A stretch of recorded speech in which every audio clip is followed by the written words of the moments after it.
roots of Orthodox spirituality. Lord, have mercy, Lord, have mercy. A wondrous journey into Orthodoxy. Lord, have mercy. Prepared and presented by Angeliki Antonakou Lekea. Lord have mercy, Lord have mercy, Lord have mercy, Lord have mercy, Lord have mercy, Lord have mercy, Lord have mercy, Lord have mercy, Lord have mercy, Lord have mercy. Lord have mercy, Lord have mercy, Lord have mercy, Lord have mercy, Lord have mercy, Lord have mercy, Lord have mercy, Lord have mercy, Lord have mercy. Lord have mercy, Lord have mercy. Lord have mercy.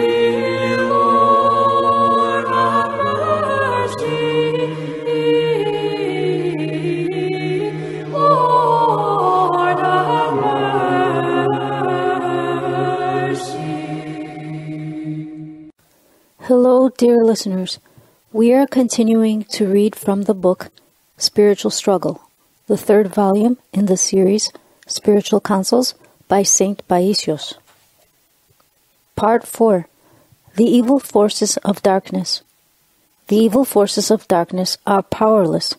It is people who make them strong when they distance themselves from God, thus surrendering their rights to the devil.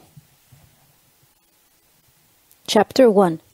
Witchcraft and Sorcery. I have spoken to you many times about paradise, about the angels and the saints, in order to help you. Now I will tell you a few things about hell and the demons, so that you'll know whom we are fighting. I believe this will also be of help to you. A young magician from Tibet came to my Kalivi and told me many stories about his life. When he was a 3-year-old infant, he was pledged by his father to a group of 30 sorcerers of one of the higher orders in Tibet, so that he could be initiated into the art of magic. Over the years, he attained to the 11th degree of magic, with the 12th being the highest degree.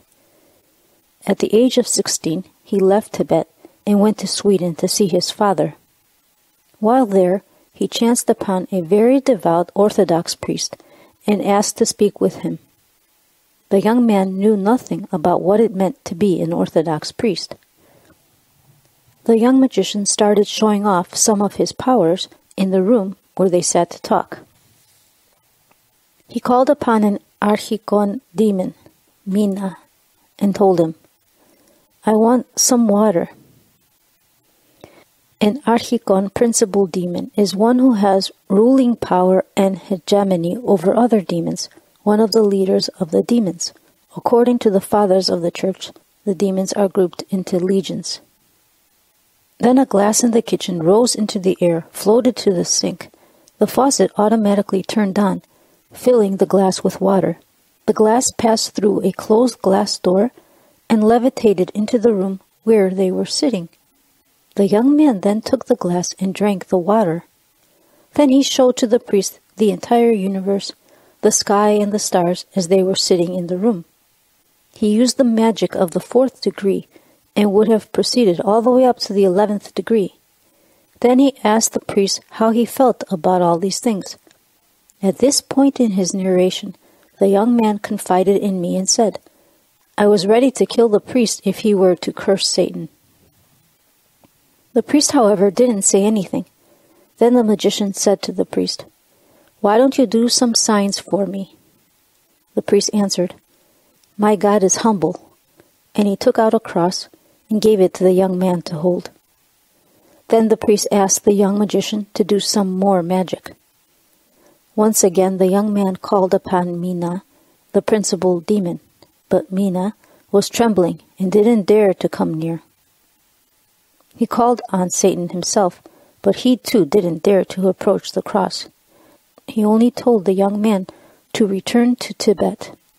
Then the young man cursed Satan, saying, "Now I know that your great power is only a great weakness." Following that, the devout priest instructed the young man and told him about Christ, the Holy Land, the Holy Mountain, and so forth. After leaving Sweden, the young man went to Jerusalem, where he saw the Holy Light. Then he went to the United States to condemn Satanism and to help its followers disavow that way of thinking. thus becoming an excellent preacher of God, and from there he came to the holy mountain. The benevolent God was gracious to this young man, because he had been wronged from a very young age. Nonetheless, pray for him, because the magicians and demons have now all turned against him.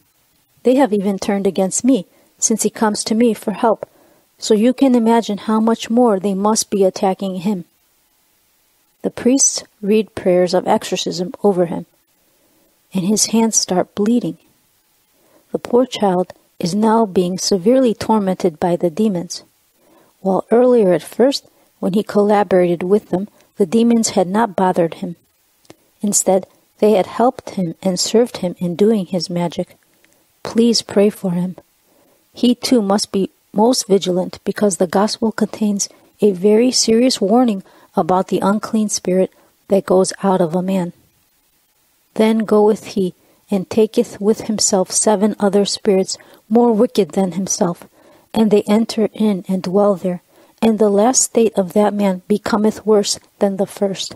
Matthew 12, verse 45. Sorcerers use certain holy things. Yeroda, what is an enchanter? He is a sorcerer, one who uses the Psalms of David, the names of saints, and so forth, together with a mixture of satanic invocations.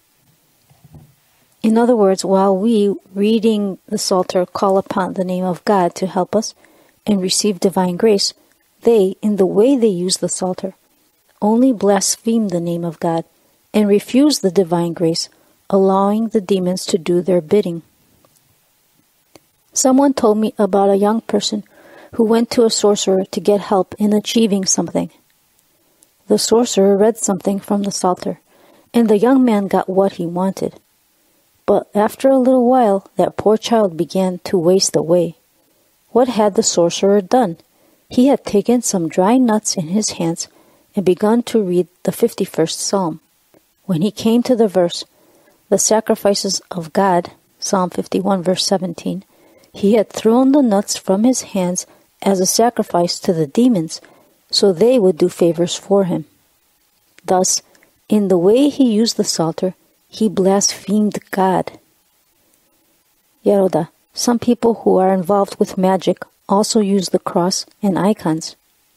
Yes, I know, so you see the degree of deception hidden in what they do. This is how the poor people are deceived. They see them using candles, icons, and so forth, and they trust them. Recently, someone told me that there's a Turkish woman in his town who has placed an icon of Panagia on a rock and tells people, "Here is the rock that helps people." She does not say, "The Panagia helps," but "the rock helps." The poor Christians get confused when they see the icon of Panagia. Some of them, who may have a health problem, will run to it hoping they'll be helped, but the deceiving devil does what he likes with them. You see, when the Turkish woman says that it's the rock that helps them and not the Panagia, who is thus scorned, then the devil takes action. The grace of God is removed, and the demons begin to do their work. The Christians run to be healed by the rock and the devil, and in the end are spiritually crippled by the devil, who can do no less. If these people had some common sense, they would be able to see that a Turkish woman, a Muslim, cannot have anything to do with the icon of Panagia. Even if this Muslim woman had said that it is the Panagia that helps, what relation can she possibly have with the Panagia? How much more should she be doubted when she says that it is the rock that helps? I told someone to inform the local bishop so he could take measures to protect the people. Yeroda, people ask us for phylakton. Phylakton, phylakta in the plural, is a special small container containing the relics of saints or some other holy object to ward off any evil from the wearer. It is better to give small crosses when they ask you for a phylakton. Do not make phylakta, because even the sorcerers are now making talismans. They place a little icon or cross on the outside, but inside they have various evil items. The people see the icon or the cross and become confused. A few days ago, they brought me a talisman from a Turk, Ibrahim is his name, which even had an embroidered cross on it. I've also heard of a godless man who rolls up various little icons and puts inside of them hairs, little pieces of wood, needles, beads, and other things. The 61st canon of the Sixth Ecumenical Council imposes excommunication on those who make talismans, that is, on those magicians or sorcerers who put demonic symbols or various macabre objects in them, such as hairs, fingernails, little snake bones or bat bones, etc., in which they have previously transmitted demonic influence through magical spells and demonic invocations. When the church censured this man, he simply said, "I am a psychic." And because psychics are not subject to church discipline, he is free to do anything he wants. I advised someone who had been harmed by him, "Go and confess, because you still seem to be receptive to such demonic influence." He went and made his confession and came to tell me, "I didn't feel any change." Then I asked him if he still had anything given to him by that sorcerer. "Yes, I still have this little box that looks like a small gospel book," he said. I took it, and when I opened it, I discovered various little icons rolled up inside. I unrolled them one by one and found inside them beads, hairs, and some tiny pieces of wood. I took these things away from him, and the man was freed. You see what a craftsman the devil is? Some people wear such talismans as phylakta in the hope of being protected, but they suffer instead. People who have these items should burn them and bury the ashes or throw the ashes in the sea, and then they should go to confession. This is the only way they can be freed from their demonic influence. Once a young man had come to the Kalivi who had many problems that troubled him physically and mentally for over 4 years. He was living a sinful life and had recently isolated himself in his house, not wanting to see anyone.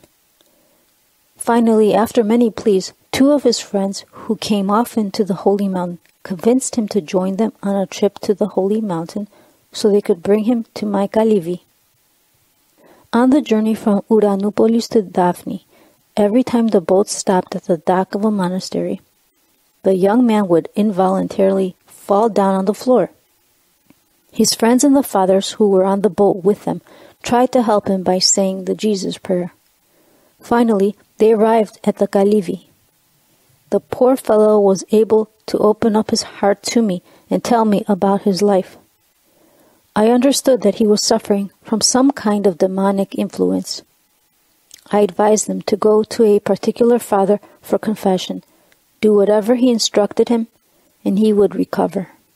He did indeed go and make his confession. When they boarded the boat to return, he told his friends that the father had advised him to throw a talisman he was wearing, given to him by someone, into the sea, but he just couldn't do that. The more his friends pleaded with him to throw it away, the more he felt unable to do so.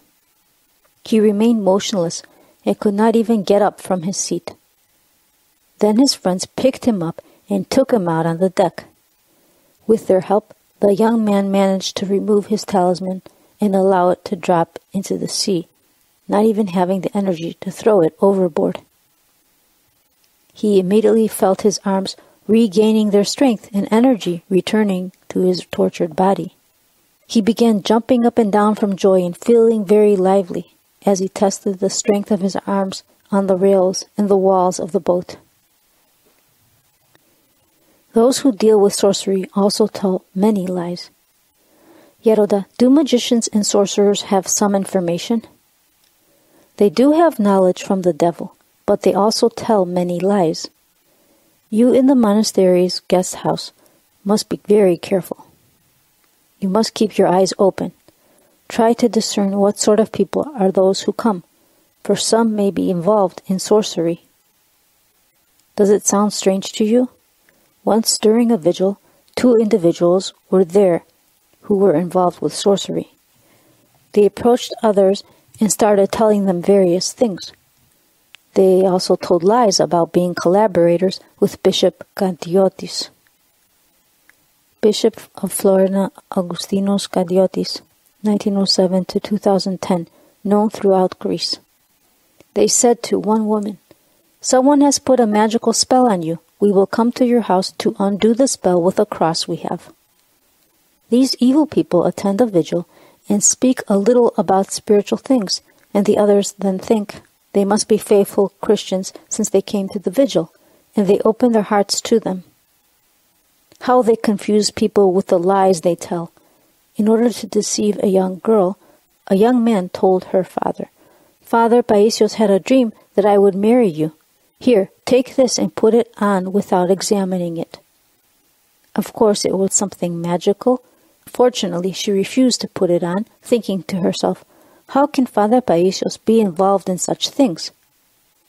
And she wrote me a long and scathing letter full of insults to me. I thought to myself, it's all right, it's better for me to receive these insults, as long as she was not deceived into putting on those satanic things. Yeroda, did he know you? No, he didn't. I didn't know them either, neither him nor her. The demonic action of sorcery. Yeroda, what did you tell the school children who came today and told you that they had called upon the Spirit? What could I say to them? First, I gave them a good scolding. What they did amounts to renunciation of the faith. From the moment they call upon the devil and acknowledge him, they renounce God. This is why I first told them to repent for what they had done, confess everything sincerely, and be most careful in the future. In order to be cleansed and restored, they should attend church services and receive Holy Communion with the blessing of their spiritual father. They have, of course, some excuse inasmuch as they are children and did it as a game. But if they had been adults, they would have suffered serious harm. The devil would have acquired great power over them. But even now, having some excuse, the children have been shaken up by what they did. Yeroda, what exactly did they do? What many others do. They place a glass with water on a table, and they put the letters of the alphabet around the glass. Then they place their fingers in the glass and call upon the spirit, that is, the devil. The glass moves, stops in front of letters, and forms words. The kids called the spirit, and when it came, they asked, "Does God exist?" "No, he doesn't," the spirit replied.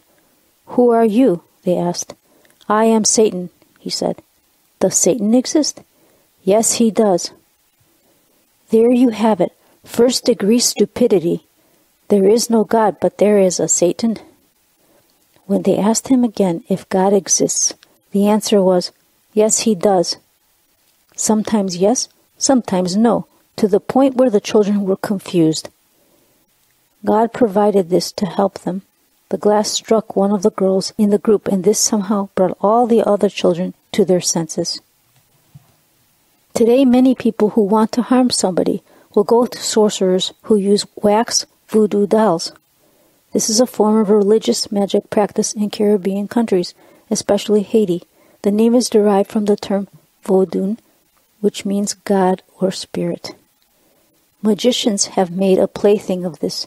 It is their hobby. Yeroda, what do?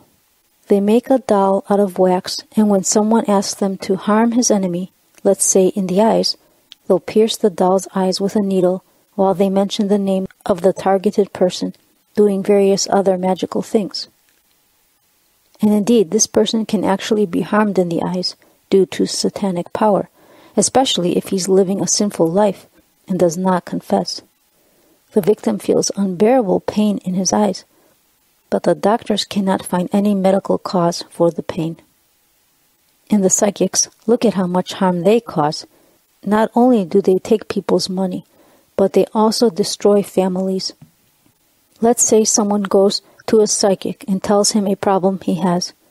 Then the psychic says, "Look here, there's a female relative of yours whose complexion is a little dark and who is a little tall, who has put a magical spell on you. The victim then tries to find a relative who even slightly fits the description. When he finally concludes, she must be the one, he develops a hatred for this relative. Meanwhile, the poor relative is totally unaware of all this and may actually be a benefactor, but he feels indignation at her and does not even want to see her. When he goes back to the psychic, he is told that it's time to break the spell, but of course, only after some more money is paid. The poor fool agrees to pay again. After all, the psychic did find the magic spell that now must be broken. So he pays and pays. Do you see what the devil does? He creates scandals. On the contrary, a good person, even when he knows something concrete about someone else, will never say, so-and-so has harmed you. Instead, he will try to help the person by saying, look, do not put such thoughts into your head. Go to confession and do not be afraid. This is how both people are helped. The one who has caused harm to the person will be troubled by his conscience when he sees the harmed person treating him with kindness, and will repent. The devil can never do anything good. Yaroda, can a sorcerer heal someone who is sick? Can a sorcerer heal a sick man? He can heal someone who is shaken up by a demon by sending the demon to someone else. Remember, the sorcerer and the devil are partners, so the sorcerer can say to his partner, leave this man and go into that one. So the sorcerer can remove a demon from one individual and send him into a relative or some other acquaintance of his who may have given certain rights to the demon to have power over him. In such case, the person who had the demon may say, I was suffering, but now so-and-so has healed me, and the word gets out. And in the end, the demon just circulates among relatives or friends. If, for example, someone is a hunchback because of a demonic influence, a sorcerer can send the demon to someone else, thus allowing the hunchback to stand up straight. But if someone has a hunched back because of a physical handicap, then the sorcerer cannot heal him. I was told about a woman who supposedly cured sick people by using various sacred things. When I heard of what she did, I was amazed by the devil's craftiness. She holds a cross in her hand and sings various hymns. For example, she may sing, O Virgin Mother of God, and when she comes to the part of the hymn that says, and blessed is the fruit of your womb, she spits on the cross. This is a blasphemy against Christ, and so the devil comes to her aid. Therefore, when someone suffers from depression caused by demonic influence and doctors can't help him, she will provide relief by sending away the depression-causing demon to someone else. A lot of people, taking her for a saint, ask for her advice, and little by little, she harms their soul and destroys them. There is need for great vigilance. One must run away from sorcery and magicians, as one runs from fire and snakes. Let's keep it simple. The devil can never do anything good. He can only heal the sickness which he himself creates. I have heard of the following incident. A young man who had become friendly with a sorcerer also got involved in magic. He was harmed, got sick, and had to be hospitalized. His father, spending a lot of money since they didn't have any health insurance, struggled for months to find out from the doctors what was wrong with his son. But the doctors couldn't find anything wrong with him. The young man was in a terrible state. At that point, this is what the devil did. He appeared to the young man as St. John the Baptist, the patron saint in his region, and said to him, I will cure you if your father builds a chapel in my honor. The young man told his father of his vision and said, He is my child. I will give everything I have for him to get well. And he vowed to build the chapel in honor of St. John the Baptist. Then the devil went away, and the young man got well. He performed his miracle.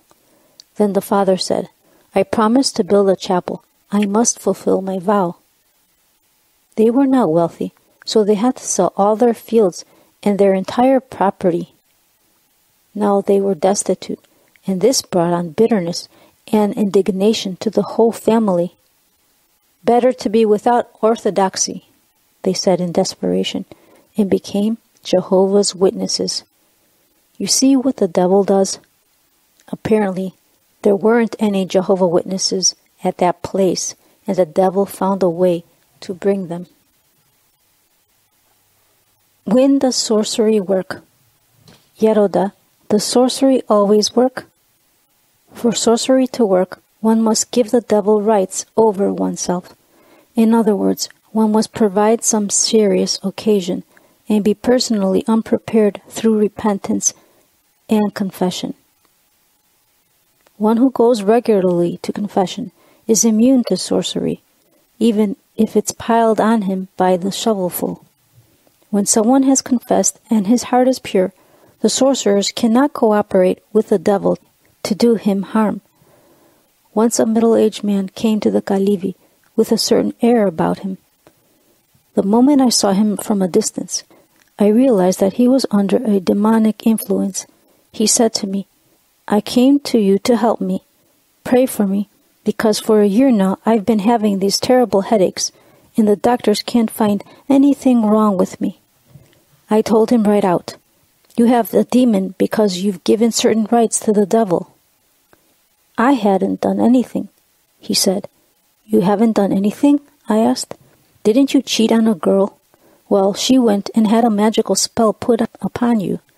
Go now and ask her for forgiveness, and then go to confession, and let the priest read exorcisms over you so that you can regain your health. If you don't admit your sin and do not repent, all the spiritual fathers in the world gathered together to pray for you won't be able to remove the demon." When such people come to me with such airs, I speak to them very openly and directly. They need to be jolted in order to come to their senses. Another man told me that his wife was possessed. She was constantly making trouble in the house. She would get up at night, wake up the others, and turn things upside down. I asked him, "Do you go to confession?" He replied, "No." "Perhaps you have given certain rights to the devil, for such things don't happen for no reason." Finally, we discovered that he had gone to a Hoja, Muslim cleric, who had given him something to sprinkle in the house for good luck, and so that his work would go well, and considered his action not so important. After that, of course, the devil was free to roam about in that household. Dear listeners, our time is up. Thank you for listening. We will continue once again where we left off in our next show. Until then, be well. Lord, have mercy. Lord, have mercy. Lord, have Readings of Orthodox Spirituality. Lord, have mercy. Lord, have mercy. A wondrous journey into Orthodoxy. Lord, have mercy. Prepared and presented by Angeliki Antonakou Lekea. Mercy,